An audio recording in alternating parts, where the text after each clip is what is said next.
राधे राधे दोस्तों। आज हम आपको सुनाएंगे एक बहू और देवी माँ की कहानी। अगर आप हमारे चैनल पर नए हैं तो प्लीज़ हमारे चैनल को लाइक करें, सब्सक्राइब करें और शेयर करें। बहुत समय पहले की बात है। एक गांव में एक बुढ़िया रहती थी। उस बुढ़िया के पति का देहांत हो चुका था और उसके परिवार में एक बेटा था जिसकी शादी हो चुकी थी। उसकी पत्नी का नाम राधा था। राधा के पति कामकाज के सिलसिले में परदेश में रहते थे, क्योंकि पैसे वाला परिवार नहीं था, इसलिए जो उसका पति कमाता था उसी से घर का गुजारा चलता था। परिवार में यूँ तो उसकी सास थी और दोनों सास बहू दोनों रहती थीं, लेकिन बहू जो थी अपनी सास से काफ़ी डरती थी, क्योंकि उसकी सास हमेशा उसको ताना मारती रहती और उसे तरह तरह से प्रताड़ित करती थी और उसे इच्छा भर खाना भी खाने के लिए नहीं देती थी। इसलिए बहू भी अपनी सास से चोरी छुपे कुछ ना कुछ चुरा कर खाती रहती, लेकिन बहू का खाना सास को पसंद नहीं था। बेचारी बहू जवान थी, सारा दिन घर के कामकाज करती तो उसे भूख भी बहुत लगती थी, लेकिन सास उसे थोड़ा बहुत खाने के लिए देती थी। एक दिन की बात है, सास ने अपनी बहू को बताया कि वह किसी रिश्तेदार के यहाँ जा रही है। आने में कम से कम उसे 4-5 घंटे का समय लग जाएगा।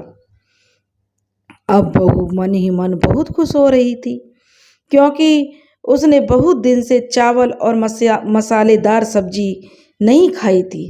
उसकी बड़ी इच्छा थी कि सास जब चली जाएगी तो चावल और मसालेदार सब्जी बनाकर खाएगी, लेकिन सास के डर के कारण वह ये अपने मन के मुताबिक खाना बनाकर नहीं खा पा रही थी। सास के जाने की खबर सुनकर राधा आज बहुत खुश थी।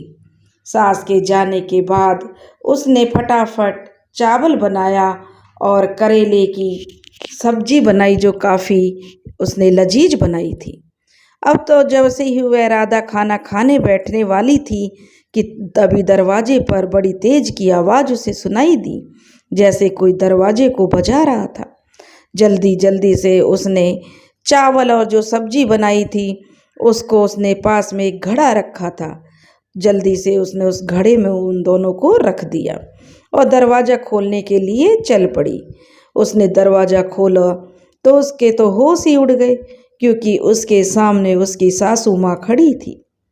सास ने बहू को बहुत बुरा भला कहा और उससे पूछा कि दरवाज़ा खोलने में इतनी देर क्यों लगाई, और बहू को बहुत ही ज़ोर ज़ोर से डांटने लगी। बहू ने कहा, माँ जी, मुझे नींद लग गई थी, और नींद का बहाना बनाकर जो बहू अपनी सास से माफ़ी मांगने लगी, क्योंकि उनका घर बहुत छोटा था। इसलिए राधा अपनी सास के सामने खाना खाने की हिम्मत नहीं जुटा पा रही थी, लेकिन मन में उसको आज बड़ी उत्सुकता हो रही थी कि वह चावल और मसालेदार सब्जी खाए तो कैसे खाए। दोपहर का समय हो गया, धीरे धीरे समय गुजर रहा था। बहू ने सास को पानी भरने की बात कही तो सास ने कहा कि जा पानी भर ला, और बहू घड़े को उठाकर दूर पानी भरने के लिए निकल आई। क्योंकि धूप बहुत तेज थी, दोपहर का समय था, तो वह पास में ही उसने देखा देवी माँ के मंदिर के अंदर कोई भी इस समय नहीं था। मंदिर बिल्कुल खाली था। वह मंदिर के अंदर गई, क्योंकि दोपहर का समय था और बिल्कुल सन्नाटा था। तब राधा मंदिर में पहुंचने के साथ ही उसने फटाफट से उसका दरवाज़ा बंद कर लिया और घड़े से निकालकर बहुत तेज़ी से सब्जी और चावल खाने लगी। अचानक उसे बहुत तेज़ी से हंसने की आवाज़ सुनाई देने लगी। उसके तेज़ी से खाना खाने के कारण जो सामने देवी माँ थी, उसकी प्रतिमा ज़ोर ज़ोर से हंस रही थी। अब जो राधा थी उसने आव देखा न ताब और देवी माँ को ही खरी खोटी सुना दी। और देवी माँ को खरी खोटी सुना दी तो अब क्या था, देवी माँ उदास हो गई और अपने मुख पर उंगली रखकर प्रतिमा के रूप में फिर से स्थापित हो गई। इधर राधा खाना खाकर झट से मंदिर के बाहर निकल आई और घड़े में पानी भरकर अपने घर की तरफ चली गई। शाम के समय जैसे ही लोगों का हजूम मंदिर में आया पूजा पाठ करने के लिए, तो अचानक से सब लोग बड़े हैरान रह गए। देवी माँ के रूठे हुए रूप को देखकर सब लोग बहुत ही परेशान हो गए, अचंभित थे। जल्दी ही ये सूचना राजा के पास भी पहुंच गई। राजा के दरबार में जब यह सूचना पहुंची तो राजा भी अपने पूरे काफिले के साथ देवी माँ के दरबार में आया और देवी माँ की प्रतिमा का ऐसा रूप देखकर काफी उदास हुआ। उसने पूरे राज्य में ढिंढोरा पिटवा दिया कि जो भी देवी माँ के रूठे हुए चेहरे पर हंसी लाएगा उसे राजा 1000 स्वर्ण मुद्राएं देगा और साथ में जमीन भी देगा। जो राज्य के अंदर आग की तरह यह सूचना फैल गई कि राजा ने क्या मुनादी करवाई है। सबने अपने अपने तरीके से देवी माँ को खुश करने की कोशिश की, लेकिन देवी माँ के चेहरे पर अभी भी हंसी नहीं आई थी। रागिनी और उसकी सास को भी इसकी जानकारी मिली तो जो राधा थी वह झट से दोपहर में ही देवी माँ के दरबार में पहुँच गई और देवी माँ से क्षमा याचना करने लगी और देवी माँ को अपनी पूरी कहानी बताने लगी कि आखिर उस दिन क्यों वह इतनी जल्दी जल्दी से खाना खा रही थी।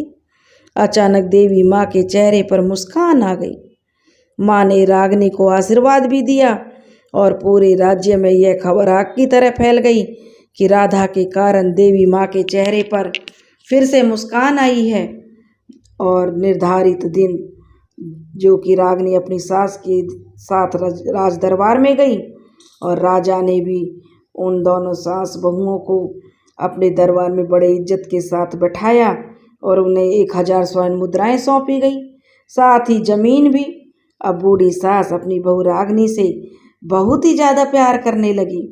कुछ महीने बाद जब उसका बेटा आया तो राधा ने अपने पति को अब राजा के दरबार में ही जो रहकर नौकरी करने के लिए कहा, तो राजा ने उसके पति को अपने राज दरबार में अच्छी सी नौकरी दे दी। अब सारा परिवार हंसी खुशी रहने लगा और उनके दुख के दिन बीत गए, खुशियों के दिन आ गए। हे देवी माँ, जैसे तुमने राधा और उसके परिवार पर कृपा करी, ऐसे ही जो यह कहानी कह रहे हैं और जो यह कहानी सुन रहे हैं उन पर भी अपनी कृपा करना। बोलो सांचे दरबार की।